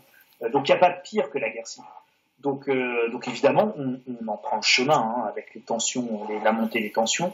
Donc voilà, je suis pas persuadé que ceux qui sont à la tête du pays aient les capacités de sagesse, de pondération, d'humanité et de fermeté pour nous éviter des jours difficiles. Mais bon, on va l'espérer. Mais voilà un truc qui, tu vois, m'inquiète plus fondamentalement que les aspects économiques qui, je pense, globalement seront gérés par les banques centrales. Les banques centrales, elles font ce qu'elles veulent sur la finance, Pierrot. Et je conclurai là-dessus. En revanche, il y a deux choses contre lesquelles elles ne peuvent rien. Elles peuvent imprimer autant de billets qu'elles veulent. S'il n'y a pas de pétrole, il n'y aura pas de pétrole. D'accord ? Et la deuxième chose contre lesquelles elles ne peuvent rien, c'est que si on a décidé de s'entretuer, elles pourront imprimer autant de billets qu'elles veulent, on s'entretuera. Parce que ça répond à d'autres logiques. Donc voilà, ça, c'est à mon sens des choses effectivement beaucoup plus inquiétantes. Le pic pétrolier, l'accès aux ressources et à l'énergie, ou les déstabilisations sociales possibles, ce sont évidemment des phénomènes bien plus dangereux et bien plus inquiétants aujourd'hui que n'importe quelle crise financière qui, à mon avis, n'aura globalement pas lieu. Charles, Sana, je te remercie. À tous ceux qui nous écoutent, allez voir ton site, que je mettrai ci-dessous. Ça vaut son pesant de boîte de raviolis, ça en vaut la peine, ça peut vous sauver financièrement, mais comme vous l'avez entendu, ça peut aussi vous amener à des réflexions qui vont plus loin, qui rejoignent peut-être aussi les miennes. Donc, merci beaucoup pour ton temps et à très très bientôt. Merci à toi, Pierrot. À bientôt. Au revoir tout le monde.